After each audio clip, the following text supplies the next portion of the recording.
So ఈ cognitive behavioural therapy అనేది ఒక బెస్ట్ మెడిసిన్ వీళ్ళకి, బెస్ట్గా చాలా ఫలితాలు ఇస్తుంది. అట్లాగే బిహేవియరల్ స్ట్రాటజీస్ కూడా మనం నేర్పించడం అనేది జరుగుతుంది. సో వీళ్ళకి ఏంటంటే మనం ప్రాక్టికల్గా డూస్ అండ్ డోంట్స్ అని ఒక లిస్ట్ ఇస్తాము. సో దాని ద్వారా వాళ్ళని మనం ట్రీట్ చేయడం అనేది జరుగుతూ ఉంటుంది. దాంతోపాటు లైఫ్ స్టైల్లో కొన్ని చేంజెస్ చేసుకోమని చెప్తాము.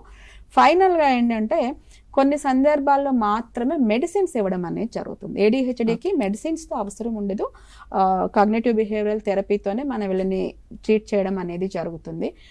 యాజ్ ఏ సైకాలజిస్ట్ నేను సజెస్ట్ చేసేది ఏంటంటే మీరు కనుక మీలో కానీ మీ కుటుంబంలో కానీ మీ కొలీగ్స్లో కానీ ADHDతో సఫర్ అవుతున్నారని మీరు కనుక గుర్తిస్తే వాళ్ళని ఇమ్మీడియట్గా ధైర్యం చెప్పి సైకాలజిస్ట్ దగ్గరికి పంపించండి.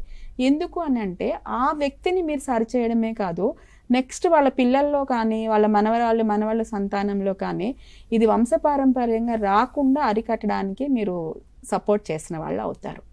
ఫైనల్గా ఒక చిన్న విషయం చెప్తానమ్మా. ఏ డిసీజ్ అయినా ఉంది అంటే దానివల్ల అన్ని నెగటివ్సే మనకు కనపడతాయి. బట్ ADHDలో ఉన్న ఒక బ్యూటీ ఏంటంటే వీళ్ళల్లో క్రియేటివిటీ చాలా ఎక్కువగా ఉంటుంది, ఎనర్జెటిక్గా ఉంటారు, out of the box think చేయగలుగుతారు.